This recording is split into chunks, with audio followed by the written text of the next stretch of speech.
Alright, so let's talk about this take on musicians na hindi masyado na pag-uusapan but could actually help you become a better musician in the long run, no?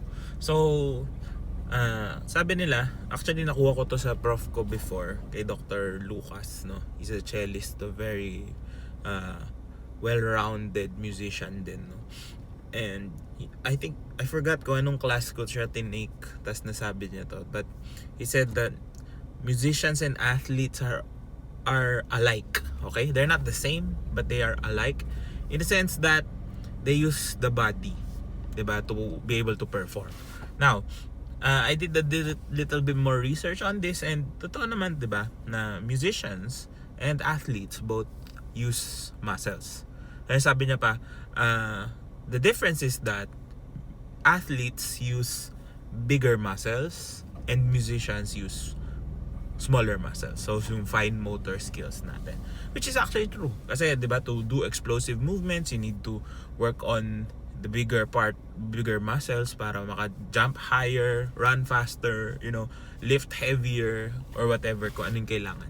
And then musicians focus on fine motor skills, no, sa violinist, no, kailangan yung fingers mo very very flowing, very very agile, 'di ba? Kailangan yung arms mo, yung wrist mo, 'di ba? Small joints yung gumagalaw for you to be an effective musician.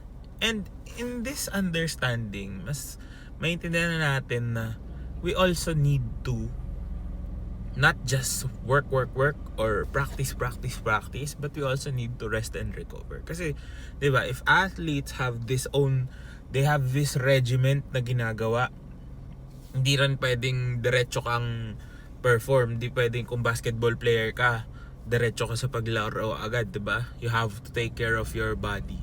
You have to do stretches, you have to do recovery, cool down, 'di ba? Ganyan. Inaalagaan mo rin yung diet mo, inaalagaan mo yung sleep, 'di ba? So I think din yung sa musicians hindi na-overlook na part, 'di ba? Yes, we use a lot of our body, 'di ba? Kaya napapagod din tayo, kaya may sumasakit-sakit din.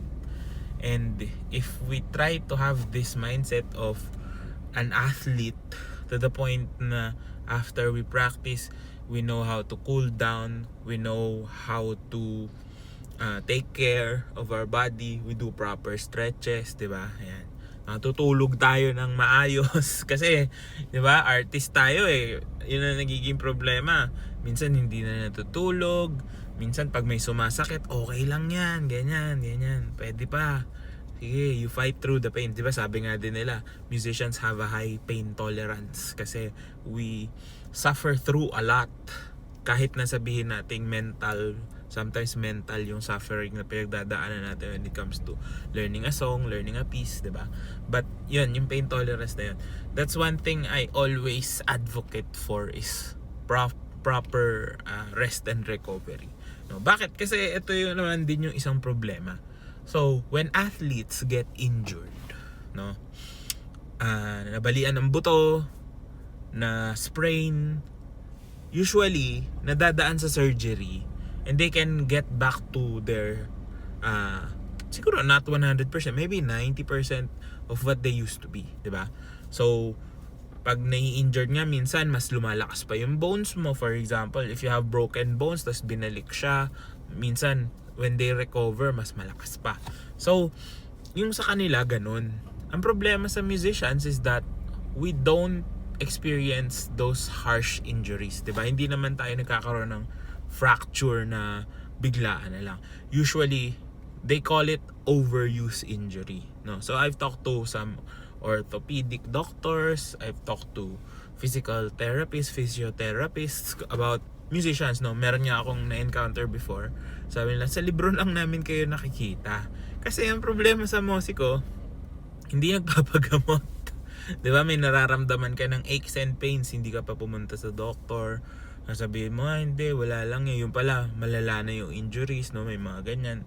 So maraming common na mga sakit yung mga musicians. We could talk about it on a different video, but basically what I'm trying to say is when we experience injuries as a musician, they call it nga overuse injuries. So usually ang nangyayari, yung ligaments nagkakaroon ng scarring, ganyan, na naapektuhan yung nerves. So usually yung mga surgery na ginagawa dito is hindi siya to reconstruct, but pinuputol na yung ligament. So nagkakaroon na ng problems, no? For example, yung malalang carpal tunnel, di ba? So kailangan na putulin yung ligament somewhere here sa wrist natin para lang mag-function tayo ng ayos without pain. Although kahit sabihin nating maliit lang siya, it affects a lot, no? Kasi itong wrist natin as a violinist, di ba?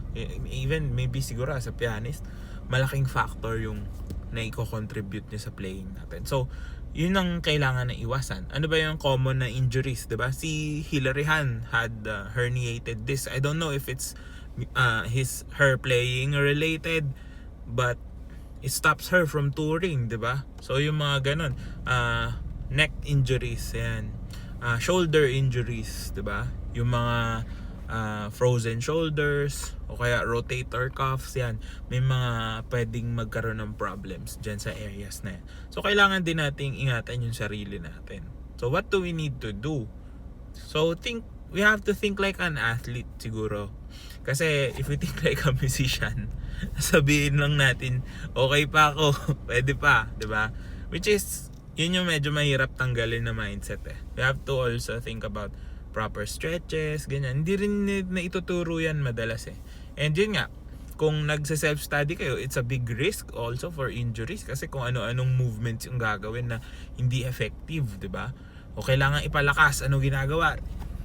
Nagsisqueeze ng bow, yeah, for example. 'Di ba? So nagkakaroon ng tension dito, nagkakaroon ng tension sa buong arms. So unwanted tension causes injuries, 'di ba? So lahat tayo at risk if we're not doing it properly.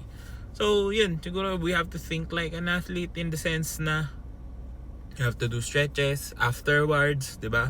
Kung may mga pain na nararamdaman, mga ngalay-ngalay, yan, sabi sa akin ng doctors before. Pag may nangangalay sa'yo, tigil mo na, pahinga mo, try to find out why. If hindi pa rin, consult ka na sa doctors or sa therapist kung anong pwedeng gawin.